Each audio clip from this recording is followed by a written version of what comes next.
going to speak? Oh. I'll go then, I'll go. Right, so as we said on the Friday video, this is just a little catch-up vlog on where we think we went wrong on our first day back, actually out in the fields, shall we say, rather than on the driveway. For the astute of you watching, you'll notice above Heather's head there's no fire extinguisher. It would have been funny if we were recording at the time, but we both just had a fucking hell moment when the fire extinguisher fell off and landed in the sink. But anyway, I'd just like to point out that yes, there's things that we could have done better, but I was still fine with it. yeah, I had a bit of a mini meltdown on Sunday morning. I'm very organised, and strangely, when we used to have a T5, we had so little room that we had to be organised, so it was never a problem really. But a lot of the organisation issues that have come to light since we've started back is down to the age of Millie the Labrador. So we've been off motorhoming now for a year due to the lockdown. We sold the motorhome, and then all of last year we did nothing. Last time we actually camped in a campsite was New Year's Eve 2019, and then other than staying on a friend's drive in January, we did nothing in 2020. So going from a T5 to a motorhome, we just had loads of space.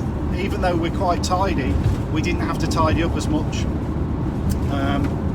And then last night, I think the problem was, I wouldn't say we were just overly excited. It was great to be back, but we just sort of, I don't know, maybe threw everything down before we went to bed and didn't think about the morning.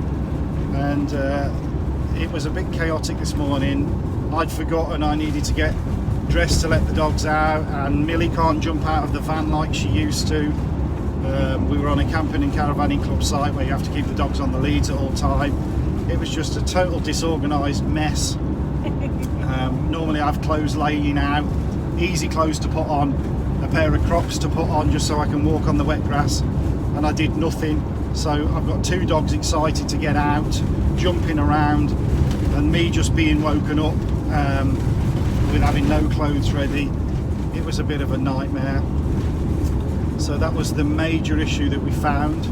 Heather's going to tell you now about the fridge and the electrical and the water issues. Right, okay. Am I? Well, I'm driving, aren't I? Okay, so it started to go dusk, so obviously we weren't getting any solar energy coming in, and we had a look at the voltmeter, and it was showing about 12.5 volts. Yeah, 12.5 volts, about 70% or something like that. When we left on the day before we left, Rick had put the fridge on. We think it was on number 3 or number 4. Well, we were on 240 volts on the drive. Hold on a minute, I thought I was telling this. You are, go on. And we were on 240 volts on the drive. I just said. So anyway, when we got on site, it didn't matter obviously while we were driving, but when we got on site, because we weren't on electrical hookup,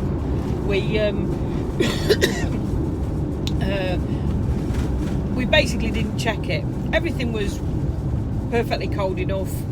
Too cold, in effect. The water was really, really cold. And so we knocked that down. We'd just put the telly on to try and tune it in. Still can't get it to tune in, so we've still got to do some work on that. Yeah, I think the aerial cable isn't. It's a bit of an issue. Quite a few people have had this issue. I don't know whether it's just with the Elddis range, or whether it's because it's what's it called? Omnidirectional. Omnidirectional aerial, or whether it's just that, like I say, a few people have had problems with the. It hasn't been terminated properly. Termination properly on the back, so we think that's probably it. We don't use the TV much anyway.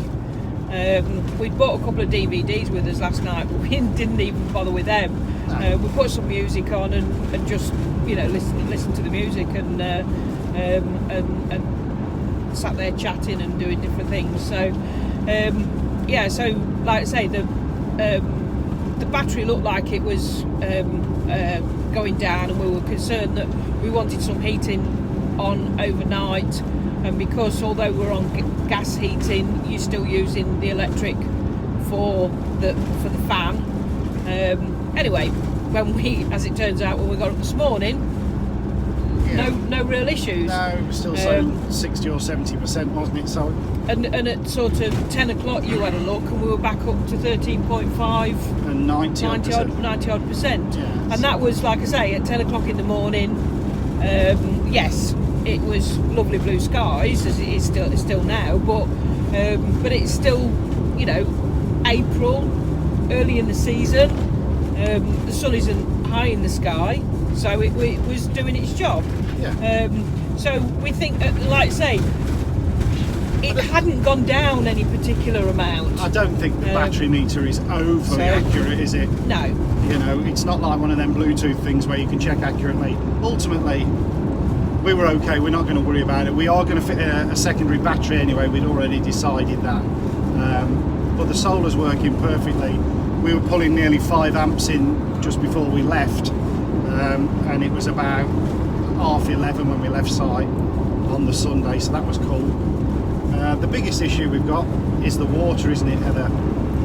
Yeah, there's a few people have had issues with the water pump, where you use the water pump does its job, and then you sat there nowhere near any of the water. There's no taps running. No, well, we assume there's no leaks anywhere. Yeah. And all of a sudden, the water pump makes a quick flick of a noise. And like I say, other people have had this problem, so I've got to search through forums and the Facebook page and this sort of thing, and see what I can find out what those problems were. Yeah, I think there's going to be a pressure valve or something that's playing up or sticking, really.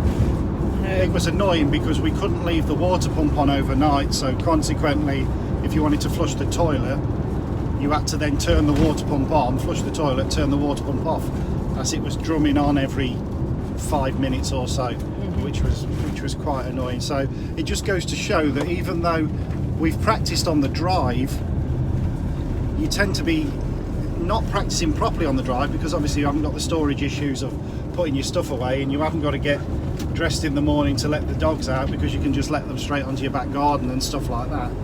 So lessons have been learnt from this weekend. We're kind of glad that Heather's panicking now that something else has fell off.